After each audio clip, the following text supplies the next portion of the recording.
En la provincia de Yukon, en el norte de Canadá, los arqueólogos han hecho descubrimientos asombrosos en los parches de hielo descongelados, revelando herramientas antiguas que datan de hace 6.000 años. Además, han encontrado restos de criaturas gigantes que habitaron la Tierra hace decenas o incluso cientos de miles de años, preservados en el hielo. Sin embargo, estos artefactos, que poseen un valor científico incalculable, también evocan un aire de misterio. Entre las comunidades indígenas del norte de Canadá han circulado leyendas sobre seres que emergen del hielo y acechan a los humanos. Los recientes hallazgos arqueológicos sugieren que estos mitos podrían tener un trasfondo de verdad, al menos en parte. Entonces, ¿deberíamos temer el derretimiento del hielo en Yukon?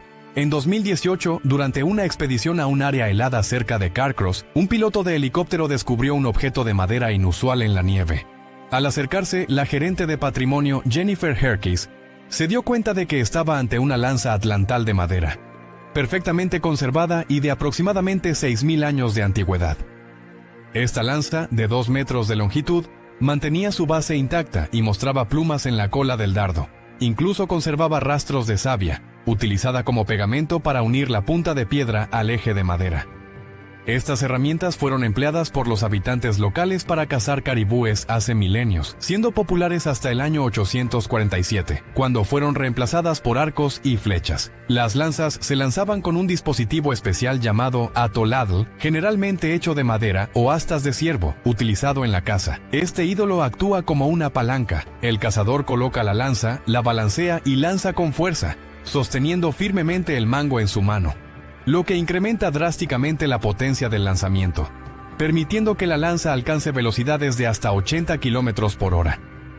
En este contexto, el cazador puede impactar un objetivo del tamaño de un plato desde una distancia de 20 metros.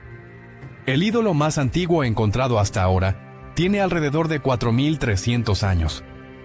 Sin embargo, no solo se descubren armas y herramientas en el hielo de Yukon, sino también artículos domésticos extraordinarios. Uno de los hallazgos más destacados es un mocasín de cuero de más de 1.500 años, encontrado en las montañas cerca de un parche de hielo. Se cree que pertenecía a un cazador de caribúes, y lo que lo hace especial es que el cuero, la madera y otros materiales orgánicos tienden a descomponerse rápidamente, por lo que encontrar un artículo casi intacto es una rareza en los parches de hielo del Yukon, que forman parte del Patrimonio Mundial de la UNESCO. El tiempo parece haberse detenido. A diferencia de los glaciares que se deslizan por las laderas, estos parches permanecen inmóviles. El hielo acumulado durante milenios ha preservado los artefactos enterrados en su interior. Sin embargo, debido al calentamiento global, el hielo ha comenzado a derretirse, y las herramientas antiguas emergen a la superficie en las mismas condiciones en que fueron congeladas hace miles de años. Las leyendas locales advierten que algo más siniestro podría estar acechando en el hielo. Los restos de criaturas prehistóricas a menudo se encuentran en estos parches. La megafauna antigua y los gigantes animales prehistóricos son comunes en el territorio de Yukon. Por ejemplo, el Megalonyx, un perezoso gigante que vivió durante el Pleistoceno, alcanzaba 3 metros de longitud y pesaba alrededor de 1.000 kilogramos. Afortunadamente, estos perezosos eran herbívoros. De lo contrario, otras especies no habrían tenido oportunidad de sobrevivir. ¿A quién crees que pertenece este esqueleto? ¿A un tigre dientes de sable o a un oso prehistórico? En realidad, son los restos de un castor gigante, que medía casi 2 metros de largo y pesaba alrededor de 100 kilogramos, considerado el roedor más grande de la historia. Los científicos sugieren que, a diferencia de los castores modernos, no construía presas. El análisis de los dientes encontrados en Yukon reveló que estos castores no masticaban madera, sino que se alimentaban de plantas acuáticas, como las ratas almizcleras actuales. La razón detrás de sus enormes incisivos sigue siendo un misterio. Los restos hallados en Honker Creek en 2008 plantean aún más interrogantes. En ese momento, los mineros de oro encontraron una pila de huesos de varios animales de la edad de hielo, de aproximadamente 125.000 años. Casi todos pertenecían a la megafauna local, excepto unos pocos especímenes inusuales. Tras un estudio detallado, los científicos concluyeron que esos huesos pertenecían a una especie de camello extinta. Curiosamente, la familia de los camellos se originó en América del Norte hace unos 40 millones de años. Con el tiempo, su género se dividió en camellos y llamas. Los antepasados de los camellos migraron a través del estrecho de Bering, mientras que los predecesores de las llamas se trasladaron a América del Sur. Sin embargo, el hallazgo en Hunter Creek demuestra que algunos camellos migraron al norte del continente americano y permanecieron allí hasta el final de la Edad de Hielo, sin que el frío extremo del Yukon pareciera afectarles. Pero los camellos no son el hallazgo más extraño que los buscadores de oro han encontrado en Yukon. En 1897, en medio del Klondike, fiebre del oro, la escritora francesa Georgette Dupuy emprendió un viaje hacia Partridge Creek, acompañada por otros valientes mineros de oro. Un día, durante la caza de alces, Dupuy y su grupo se toparon con huellas misteriosas que desafiaban la lógica. Ninguno de los cazadores pudo identificar a qué criatura pertenecían. Sin embargo, un grupo liderado por la escritora decidió seguir las huellas, que los condujeron hasta el borde de un acantilado. Al mirar hacia abajo se encontraron con una imponente criatura negra que intentaba escalar la pendiente. Según Dupuy, medía 15 metros de largo y 5 metros y medio de alto, con un cuerno similar al de un rinoceronte en su cabeza, una cresta que recorría su espalda y un cuerpo cubierto de cerdas. La escritora estaba convencida de que había tenido un encuentro con un dinosaurio vivo. Ese mismo año, en 1908, Dupuy recibió una carta de un amigo sacerdote que afirmaba haber visto nuevamente al dinosaurio en la zona de Partridge Creek, en Yukon. La criatura corría sobre la superficie congelada del arroyo, sosteniendo un caribú muerto entre sus dientes, moviéndose a una velocidad de aproximadamente 16 kilómetros por hora. Además, el sacerdote mencionó que la temperatura del aire había descendido a menos 45 grados centígrados y las cerdas del dinosaurio estaban cubiertas de escarcha. En ese mismo año, Georges Dupuy publicó una historia sobre el dinosaurio de Yukon en 2 revistas en Francia y Gran Bretaña, recibiendo una avalancha de críticas. El naturalista y geólogo británico Richard Lydekker argumentó que los grandes dinosaurios solo podían vivir en climas cálidos y que ninguno podría sobrevivir en el severo clima del norte. Sin embargo, casi 50 años después, el periodista británico Harold Wilkins, en su libro Secret Cities of Old South America, sugirió que el encuentro con un dinosaurio vivo podría haber sido real. Según él, los paleontólogos podrían estar equivocados al afirmar que los dinosaurios se extinguieron con el inicio de la edad de hielo. Wilkins creía que algunas especies podrían adaptarse a nuevos entornos y patrones climáticos. Un par de décadas después, sus palabras encontraron respaldo en la década de 1970. El Museo Real Tyrrell de Paleontología de Canadá, en Alberta, llevó a cabo excavaciones en Pipestone Creek, donde sus paleontólogos descubrieron los restos de 27 dinosaurios de aproximadamente 72 millones y medio de años. Los científicos creen que estos dinosaurios pertenecen a especies previamente desconocidas de Pachyrhinosaurus, cuyas características distintivas incluyen volantes óseos en sus espaldas y cuernos similares a los de un rinoceronte. La descripción de Pachyrhinosaurus evoca la criatura que Dupuy encontró una vez. No hace mucho tiempo, en 2009, se hallaron restos raros de dinosaurios en el propio Yukon, con una antigüedad de alrededor de 65 millones de años. David Evans, curador asociado de paleontología de vertebrados del Museo Real de Ontario, considera que uno de los 2 huesos encontrados podría pertenecer a un hadrosaurio, mientras que el otro podría ser de cocodrilos o tortugas prehistóricos. Así, la historia de los buscadores de oro sobre encuentros con dinosaurios podría tener un fundamento real. Sin embargo, en este contexto, las leyendas tribales aborígenes sobre experiencias con criaturas similares a simios también podrían estar basadas en eventos del pasado.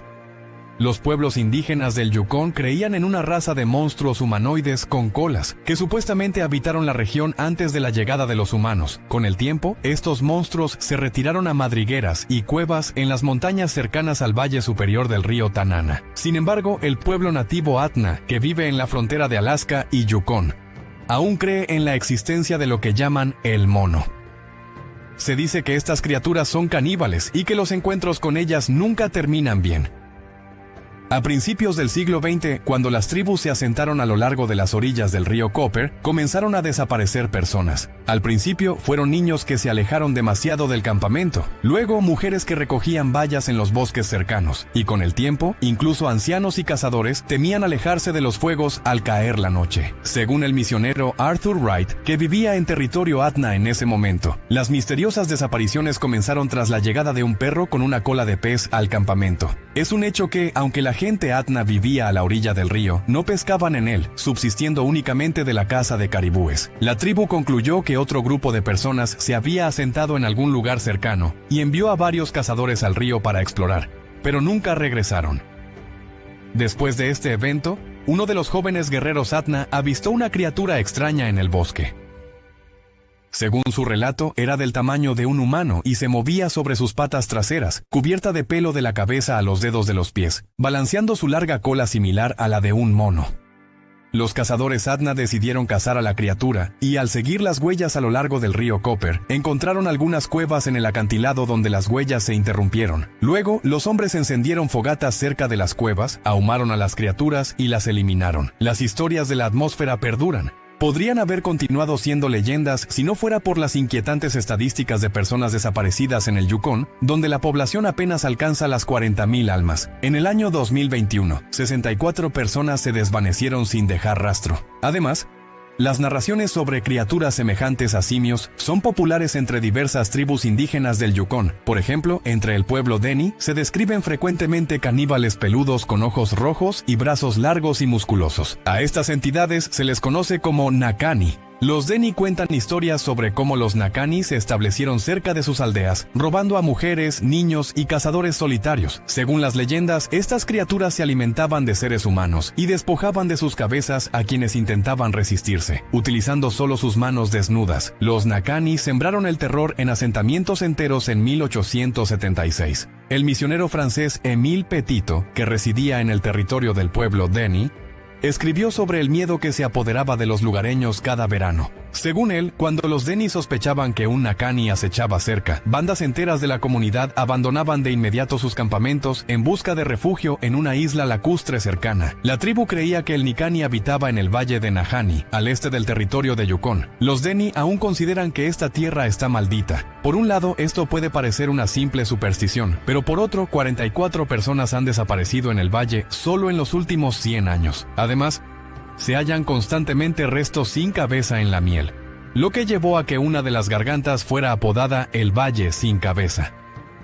Este lugar adquirió una fama espeluznante a principios del siglo XX, en el apogeo de la fiebre del oro de Klondike. En 1908, los cuerpos de dos buscadores de oro, los hermanos Willie y Frank McLeod, fueron descubiertos en Nahanni, 2 años después de que tomaran una canoa río arriba hacia el valle de Nahanni. Sus restos fueron hallados en el campamento, y ambos cuerpos habían sido decapitados. En 1917, el cuerpo del prospector suizo Martin Jorgensen fue encontrado en Nahanni. Había sido decapitado y su cabaña había sido reducida a cenizas. 10 años después, el cuerpo de un criminal conocido como el pescador de Yukón fue hallado en la misma área. Su cabeza también estaba separada de su cuerpo, según una de las leyendas. Las criaturas semejantes a simios descienden de monos comunes que llegaron al Yukón desde Europa en la época de Colón. Estos animales se adaptaron al clima frío y eventualmente evolucionaron en semihumanos. Pero, ¿y si estas criaturas son en realidad mucho más antiguas? En particular, las historias de los mineros de oro sobre seres semejantes a simios y dinosaurios se remontan a finales del siglo XIX y principios del XX. Solo en este periodo, según los científicos, la temperatura en nuestro planeta comenzó a aumentar y los glaciares empezaron a derretirse, revelando a los investigadores antiguos artefactos ocultos y restos de la megafauna, y quizás algo más. Pero incluso suponiendo que las criaturas semejantes a simios pudieran descongelarse del hielo, no sobrevivirían en el duro clima del Yukón y el valle de Nahanni, a menos que existiera un rincón tropical perdido en las montañas canadienses. Los primeros relatos de testigos oculares sobre un mundo tan perdido en el valle de Nahanni surgieron en la década de 1920. En ese momento, en el periódico Valdez Minor, publicado en Alaska, apareció un artículo que describía el descubrimiento de 2 buscadores de oro, Hancock Russell y Jack Lee, mientras escalaban una alta montaña cubierta de nieve. Al pasar, notaron un valle verde parcialmente oculto por la niebla. Cuando Russell y Lee descendieron al valle, sintieron que estaban demasiado abrigados. Según ellos, encontraron géiseres y aguas termales allí. En 1925, una historia similar fue contada al periódico semanal de Alaska por un ingeniero de minas, Frank Perry, quien también descubrió un valle anormalmente cálido, oscurecido por la niebla. Según Perry, los ríos allí eran alimentados por aguas termales, que eran abundantes en el valle.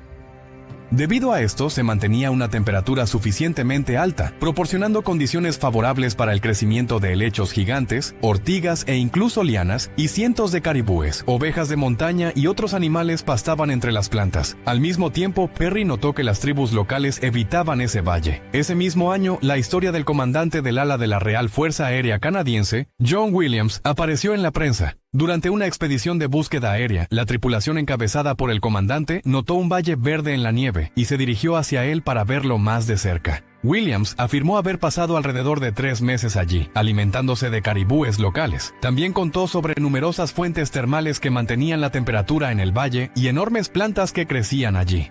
Además, el comandante notó un olor a azufre en el aire y sugirió que el área podría ser un cráter gigante de un volcán extinto. Parece que en tales condiciones, las criaturas semejantes a simios podrían sentirse cómodas incluso durante el severo invierno canadiense, y con la llegada del verano podrían abandonar el valle y convertir la vida de los indígenas en una pesadilla. Pero a pesar de los relatos de testigos oculares, la historia sigue siendo un enigma.